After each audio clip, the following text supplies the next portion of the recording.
Saudações a todos os inscritos e visitantes do canal Despertar de Consciência.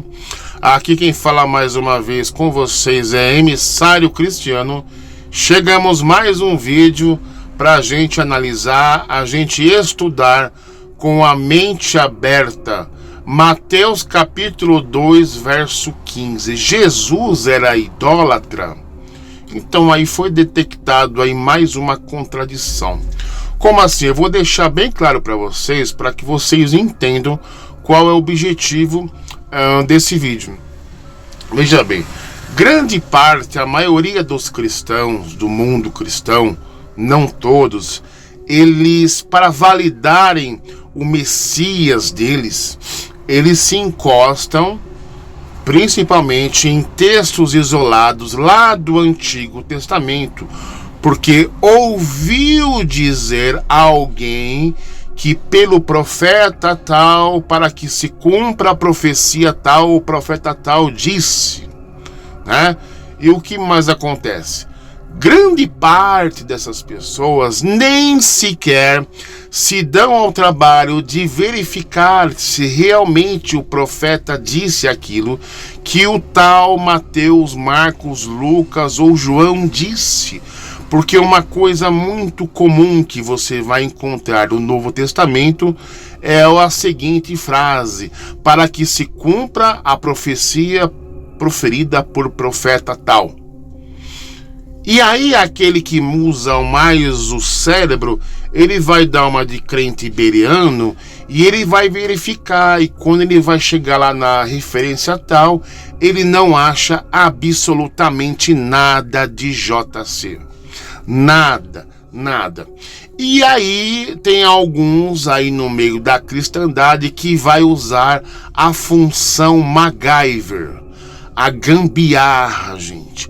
O Shopee, o cristão da Shopee, ele vai adulterar a fé dele de acordo com a conveniência.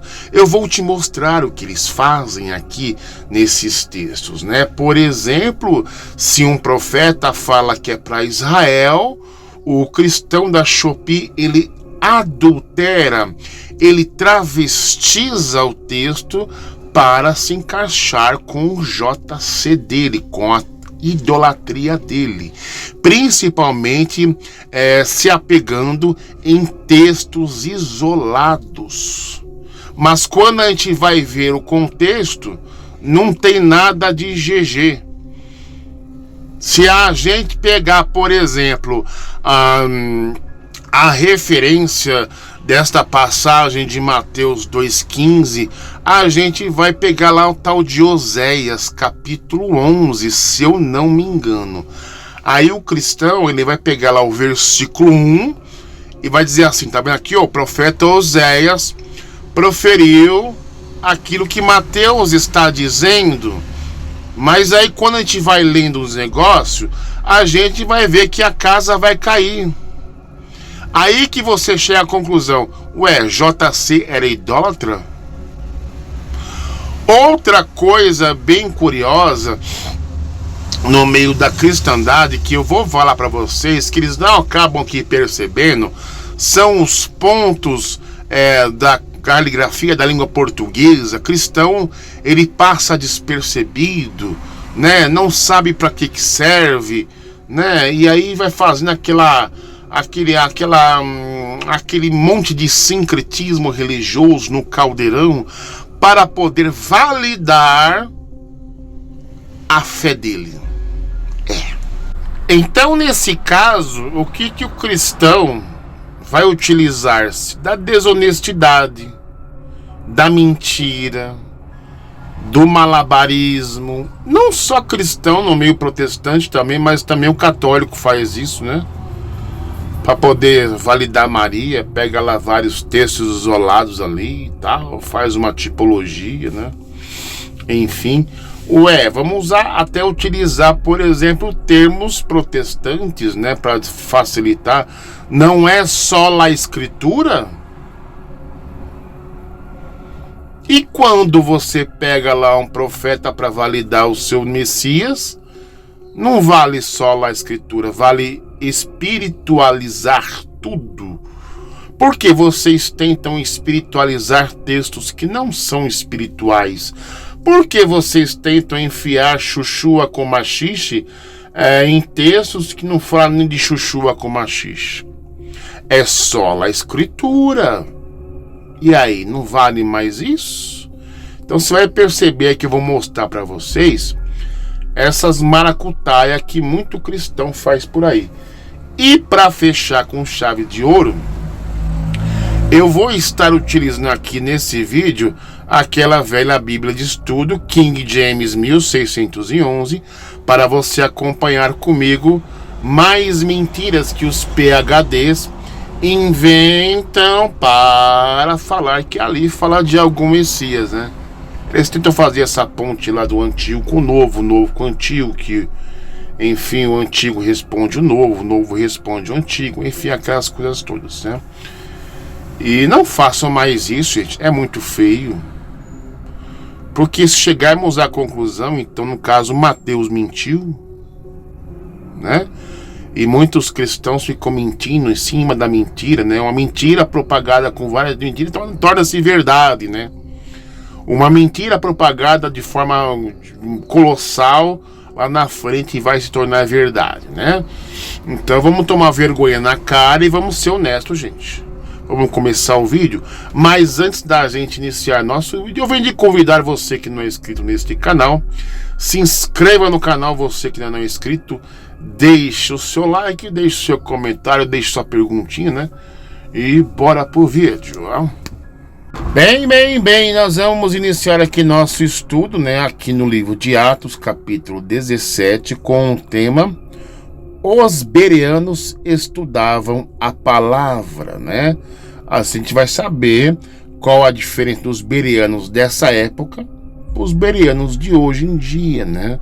Se fazem a mesma coisa, se realmente estudam ou gostam de fazer cambalhotas e malabarismos e dar uma de MacGyver, né? Então o que acontece aqui? Vamos ver aqui, ó. Versículo 10. Então, logo ao cair da noite, os irmãos enviaram Paulo e Silas para Bereia. Chegando ali, dirigiam-se à sinagoga local. Aí ele falou o que lá? Que os bereanos eram mais nobres do que os de Tessalonicenses, porquanto receberam a mensagem com vívido interesse e dedicaram-se ao estudo diário das Escrituras, com o propósito de avaliar se tudo correspondia à verdade. Então aqui eu fico imaginando aqui, né, se tudo correspondia à verdade, se tudo correspondia à verdade, essa verdade seria o quê? Os profetas, o Torá, porque nessa época não tinha Novo Testamento ainda, né? Enfim, então aqui a verdade correspondia à verdade, seria a Torá. Então é isso que as pessoas faziam. Quando se pregava, quando se fazia uma palestra, eles conferiram no Tanar, que é a Bíblia judaica, se aquilo que ele estava falando tinha fundamento, tinha evidências no Tanar, né? Vamos ver se os crentes de hoje, os cristãos de hoje são, como assim foram um dia, os bereanos? Vamos começar lá no livro de Mateus capítulo 2, verso 15. Mateus capítulo 2, verso 15, que diz o seguinte: E esteve lá até a morte de Herodes, e assim se cumpriu o que o Senhor tinha dito através do profeta: do Egito chamei o meu filho. Isso aqui está baseado lá no livro de Oséias, capítulo 11, que a gente vai analisar. Mas antes da gente chegar lá em Oséias, eu vou comentar aqui alguns problemas desse texto aqui. Que o tema o quê? É a fuga para o Egito. Fuga para o Egito. Quem é que mandou, né, fugir para o Egito? Né? Olha só o começo. Depois que partiram, eis que um anjo do Senhor apareceu a José em sonho e lhe disse: Levanta-te, toma o menino de sua mãe e foge para o Egito. foge para o Egito. Aí o que aconteceu? No verso 14, José se levantou, tomou o menino e sua mãe, e durante a noite partiu para o Egito. Partiu, fugiu. Só que no Torá, lá no livro de Deuteronômio, mais precisamente, o Eterno proibiu de voltar para o Egito. Não voltarei mais para este caminho, gente. Mas que anjo que é esse que manda o casal voltar para o Egito? Esse anjo não é da luz, gente, é das trevas. Apareceu num sonho para José, transfigurado em anjo de luz. E José não teve o discernimento e abraçou a ideia, né? Mas vamos focalizar aqui no texto, no versículo 15, aqui, ó. Ele está aqui bem entre aspas, né? Do Egito chamei o meu filho. Agora, o que acontece aqui, ó? Cumpriu-se o que o dito pelo profeta. Qual profeta? Oséias. Agora vamos pegar lá Oséias. Aqui está, Oséias capítulo 11, verso 1. Tá aqui, ó.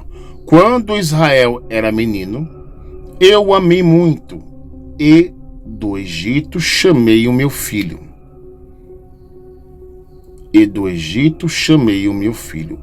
Então Mateus acaba aqui se encostando em Oséias para validar a sua narrativa, né?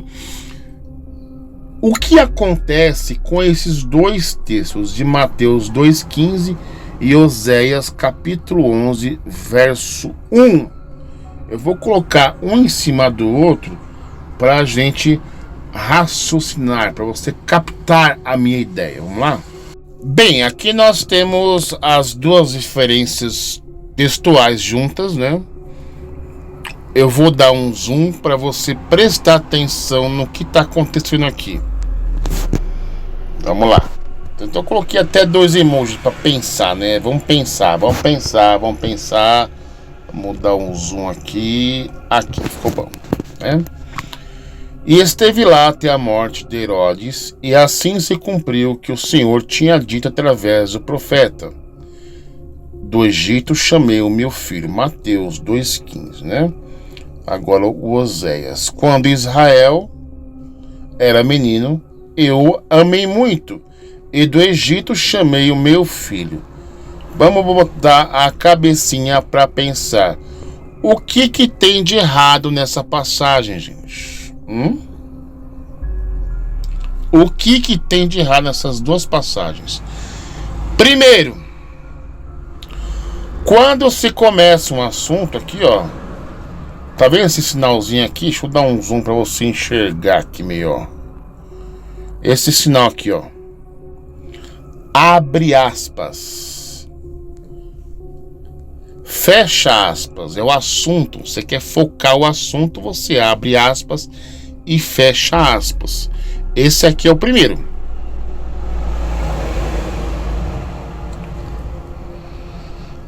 Aqui é a mesma coisa. Aqui uma aspa foi aberta.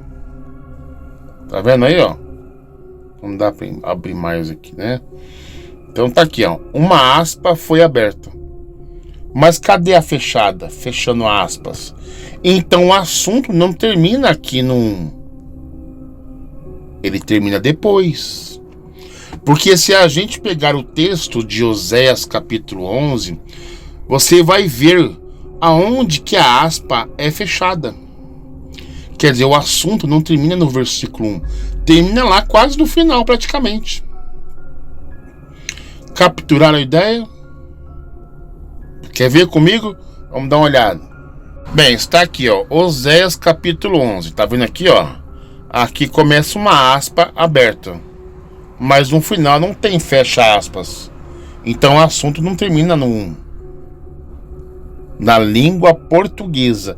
Então, até para ler Bíblia, gente, vocês têm que conhecer regra gramatical da língua portuguesa.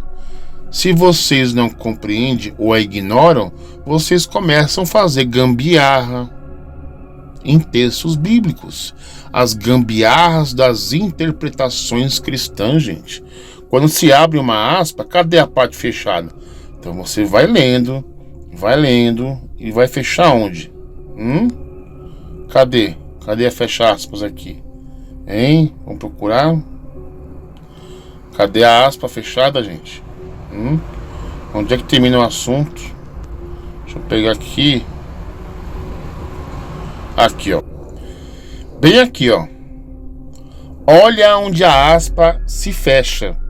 No versículo 11. Abriu lá no 1 e fechou aspas no versículo 11. Percebe? Isso chama-se contexto. Se você encontrar um sinalzinho desse lá no 1, ele vai se fechar no 11. Então, texto fora de contexto gera pretexto, que gera heresia. Agora vamos pegar aqui um exemplo de gambiarra cristã que eles normalmente fazem de propósito. Porque se é só a escritura, tem que ser só a escritura. No cristianismo é assim. Mas quando você vai tentar validar uma crença, uma teoria, aí só a escritura não vale. O que vale é a fé. Então a escritura é negada para que a sua fé esteja acima daquilo que está escrito. E eu vou te dar um exemplo disso. Bem, aí está o exemplo de adulteração, de gambiarra, né, de cristão da Shopee, né? Veja bem que temos aqui o abre aspas, né? Mas no texto, quando eu coloquei lá na Bíblia King James, não tem fecha aspas. Então, o fecha aspas fecha lá no versículo 11. E ao invés de Israel, eu coloquei o nome Jesus aqui. Mas emissário, não é Jesus, é Israel. Sim, disse, eu sei, eu tenho consciência. Mas é justamente assim que a cristandade assim o interpreta. Eles querem enxergar coisa onde não existe. Eles querem adulterar os textos aonde não pode ser adulterado, né? Então, ao invés de Israel, o cristão ele acaba enxergando como Jesus. Bem, o que a gente vai fazer agora? Já que a grande massa, a grande maioria dos cristãos, eles gostam de espiritualizar tudo, no nível espiritualizares, vamos também, né, usar da mesma técnica, da mesma malandragem, da mesma desonestidade intelectual dessa grande massa desonesta, de espiritualizar o texto de Oséias. Então, o que você vai estar assistindo comigo aí? Você que está assistindo comigo, nós vamos ler de forma literalmente o texto de Oséias capítulo 11 até o último versículo. E aonde existir Israel, lá na Bíblia King James atualizada, você vai verter para Jesus.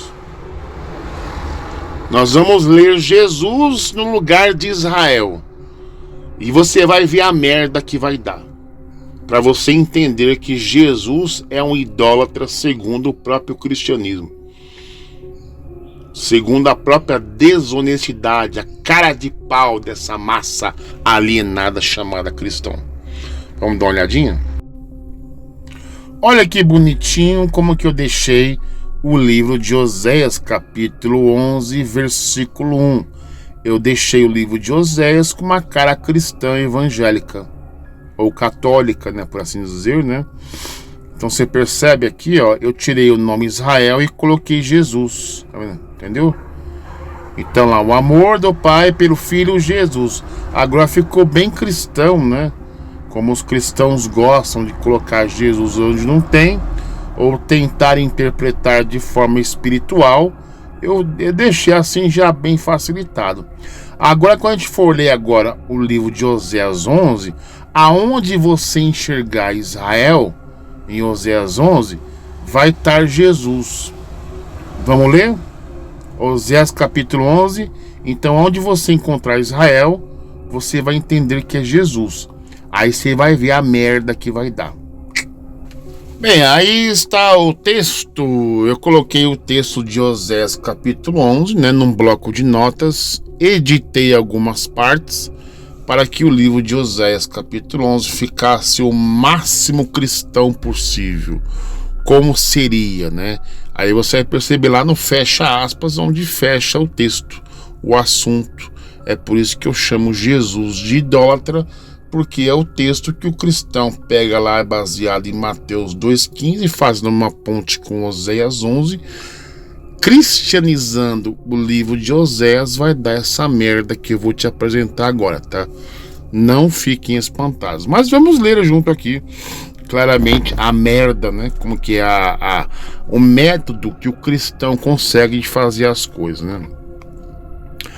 O amor do Pai pelo Filho Jesus, né? Vamos lá. Quando Jesus era menino, eu o amei muito, vírgula, e do Egito chamei o meu filho. Todavia, quanto mais eu chamava Jesus como quem chama seu filho, mais Jesus se afastava da minha pessoa. Jesus ofereceu sacrifícios aos Balaíns, vixe, e queimaram incenso diante de imagens de ídolos esculpidos. Olha só.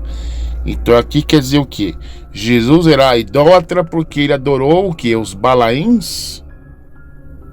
É porque eu só coloquei Israel no lugar aqui, ó. Tava Israel.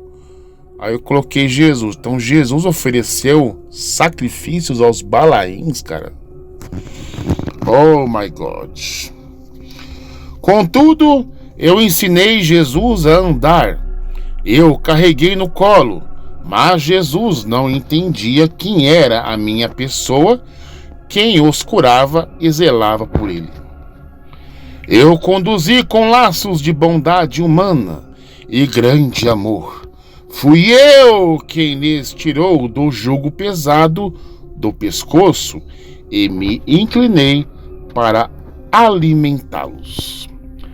Não voltarão para a terra do Egito. Tá vendo aqui, ó? Não voltarão para a terra do Egito. Aí lá em Lucas, lá em Mateus, aqueles textos lá, fala que o tal anjo, né, conduziu Maria e José, pega a criança e foge para o Egito. Mas está lá no livro de Deuteronômio também, o Eterno proibindo que nunca mais volte por esse caminho, né? Mas a Síria será o seu rei, porque recusam arrepender-se. Eis que a espada descerá sobre suas cidades, destruirá as trancas de suas portas e os devorará nas suas fortalezas, porque Jesus é inclinado a desviar-se de mim, embora rogue ao Altíssimo, de maneira alguma me adora. Contudo, como posso te abandonar e entregar-te nas mãos dos outros, ó Jesus? Falar assim, entregar-te nas mãos dos outros ídolos, né? Dos outros maridos, dos outros machos, né? Para adorar. Como deixaria de te proteger, de te trataria como tratei Admá? Como agiria contigo do mesmo modo como lidei com Zeboim? Eis que meu coração está comovido, toda a minha compaixão está desperta e voltada para ti. Portanto, não executarei todo o furor da minha ira, eis que não voltarei a destruir Efraim, porque sou Deus e não um ser humano. Olha só, gente. Né? Isso aqui é falado a primeira vez lá no livro de Números. Eu não sou um homem para que minta, nem filho do ser humano para que se arrependa. E Oséias, o Eterno através de Oséias, o Eterno profetizando: eu sou Deus e não um ser humano. Então Jesus não pode ser Deus, nem Deus pode ser Jesus, né? Aqui já mata pela segunda vez. O santo entre vós, assim não virei com todo o meu zelo e cólera sobre ti. Eles seguirão a Yahvé e bramará como um grande leão, e seus filhos virão correndo e tremendo desde as terras do ocidente. Virão voando do Egito como os pássaros, e da católica como pombas.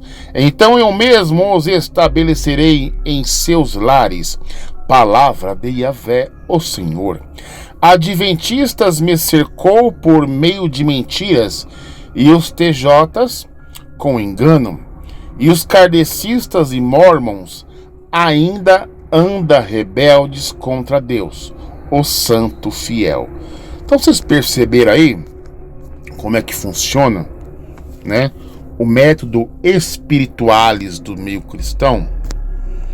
É só você trocar o nome Israel por Jesus e fazer uma leitura de forma contextual, e você vai ver a merda que vai dar.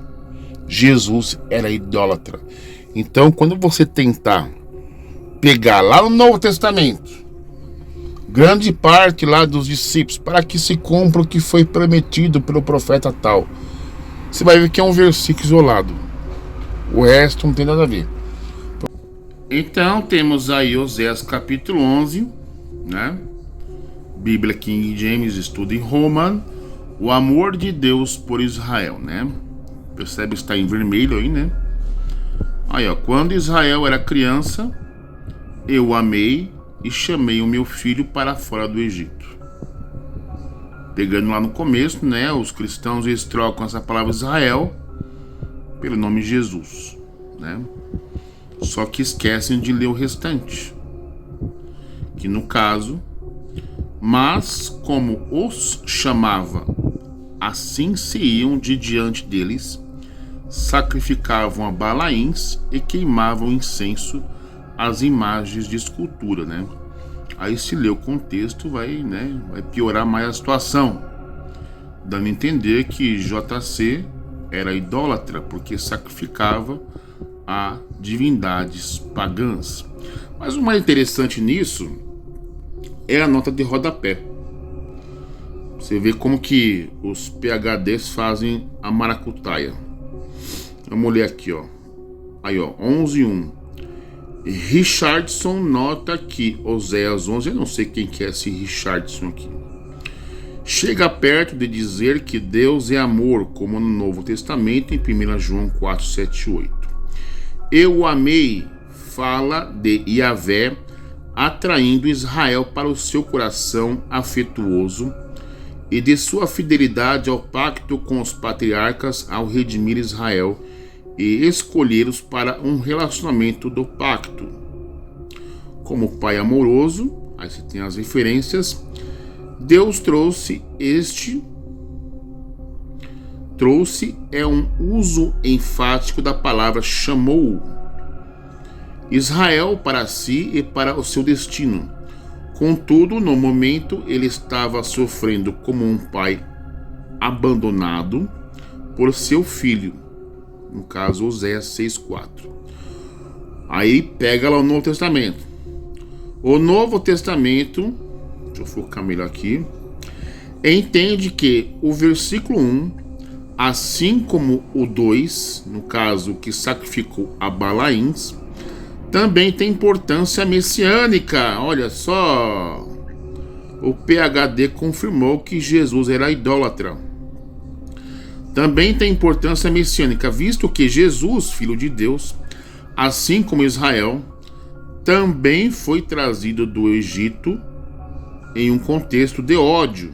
Olha lá, Mateus 2,15, comparando com Êxodo 4,22.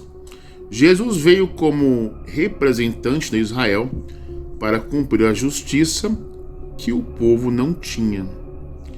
Israel foi liberado do Egito, mas tornou-se escravo do pecado, ao passo que Jesus cumpriu a justiça a fim de que pudesse morrer como sacrifício de expiação no lugar deles. Percebe aí a maracutaia, né? Então o PhD confirmou que Jesus era idólatra, dando um tiro no próprio pé, porque o versículo 2 trata aí, ó, sacrificavam a Balaíns e queimavam incenso a imagens de escultura. Jesus fazia isso, gente? É isso que dá você pegar texto fora de contexto. Vamos pegar outra versão aqui de Bíblia.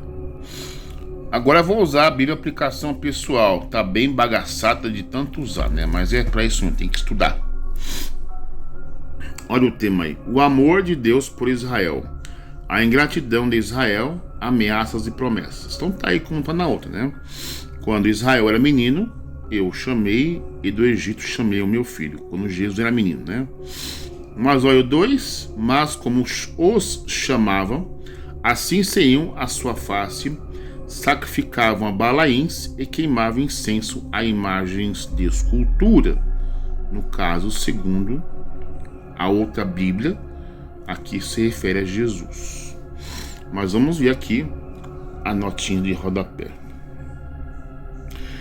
Nos 4 capítulos finais, Oséias passa ao tema do intenso amor de Deus por Israel. Deus sempre amara Israel, da mesma forma que os pais amam um filho obstinado. Por esta razão, não pouparia o filho das consequências do seu comportamento.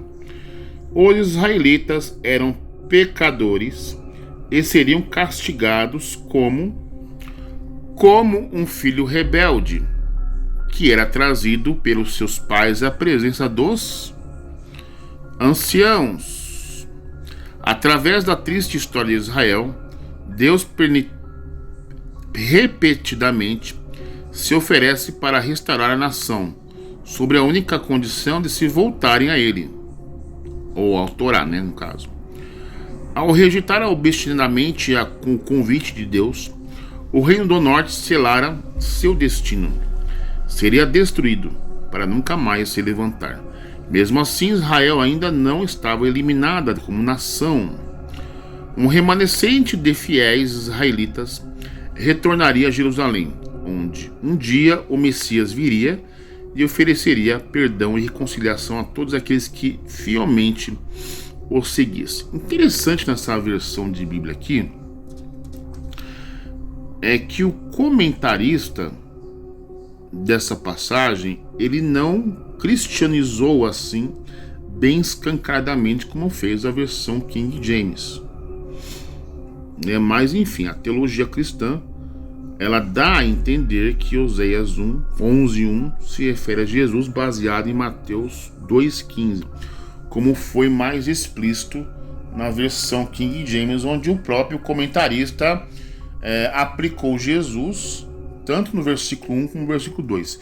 E se você tiver uma Bíblia diferente dessas aqui, né, em que, como os comentários estão aí no rodapé, eu peço que vocês coloquem aí nas notas de rodapé. Mas isso aqui é uma vergonha, né?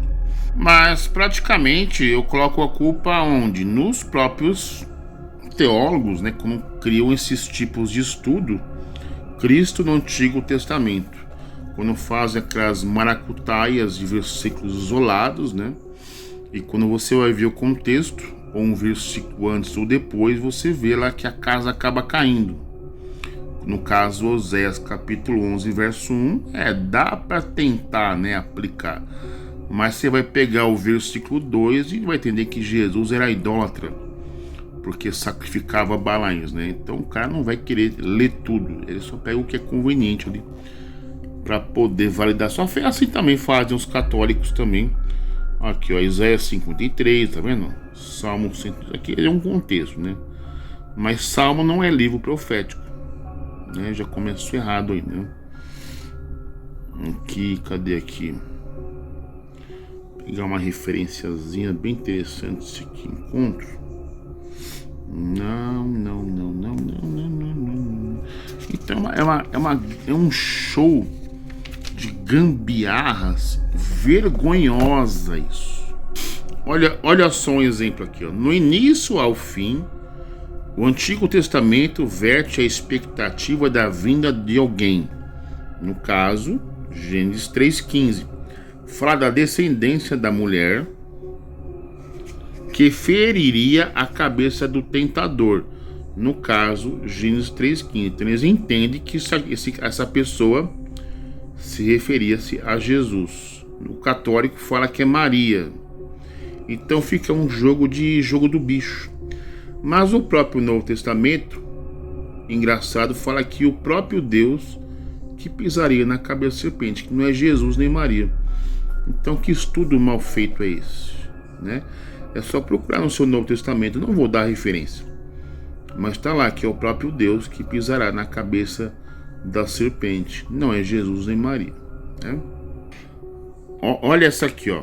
Apesar de todas essas suas obras, Moisés falhou e não pôde entrar na terra prometida, mas Deus disse que no futuro se levantaria um profeta semelhante a ele.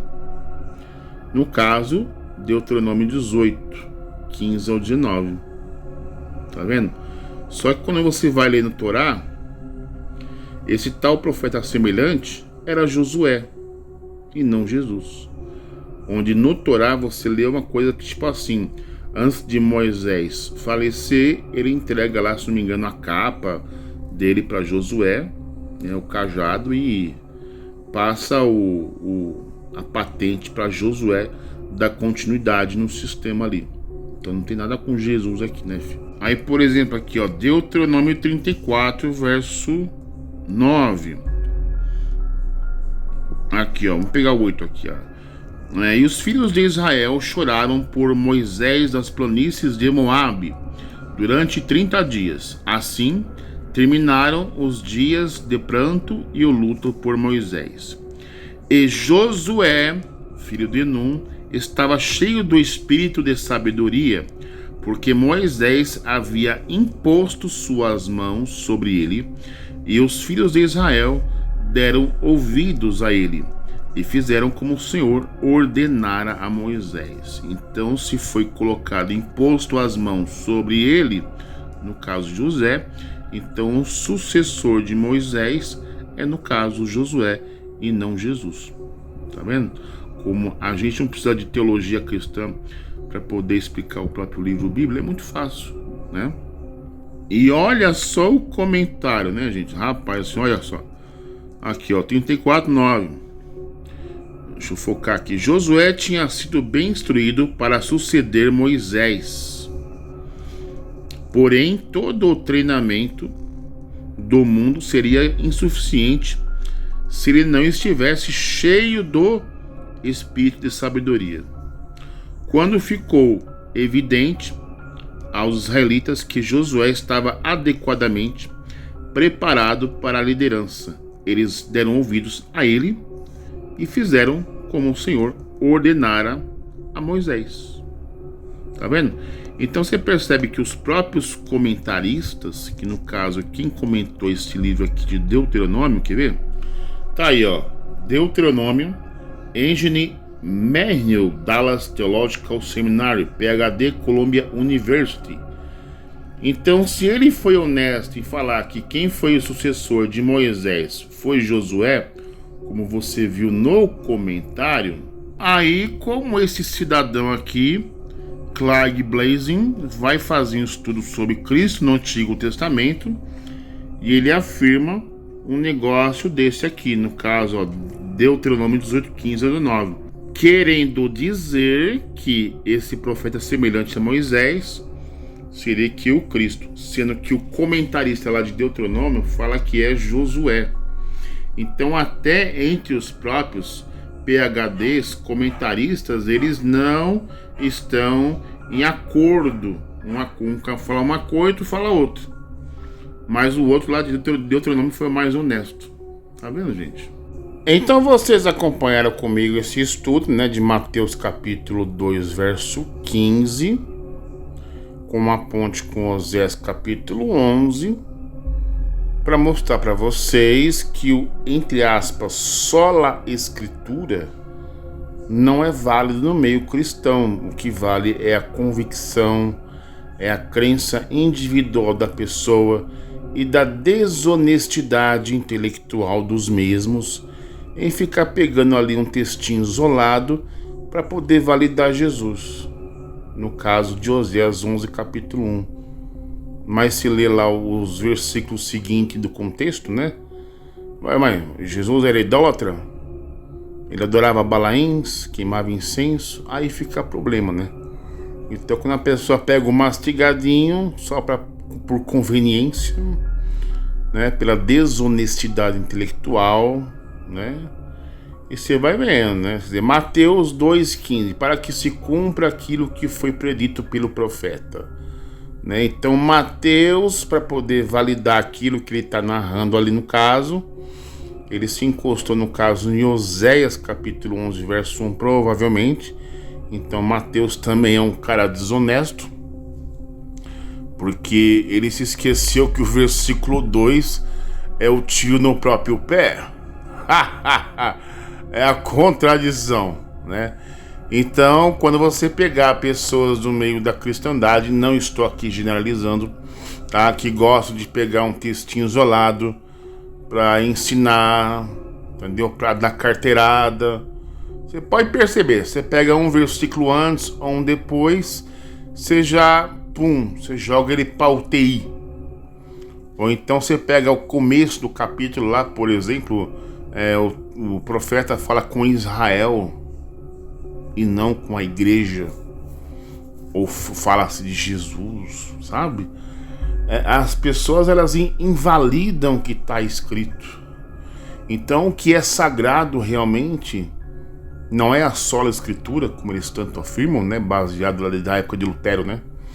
Mas é a convicção pessoal. Então se a pessoa quiser enxergar Maria ali, o que vale é o que ela acredita, né?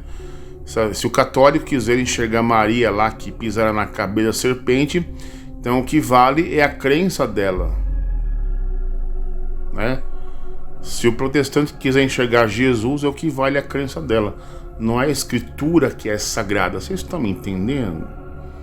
Aí quando a pessoa vai lá no Novo Testamento, quem vai pisar na cabeça da serpente é o próprio Deus. Quer dizer, né? Jesus e Maria. Quer dizer, os cristãos, eles estão chamando os personagens do Novo Testamento de mentiroso.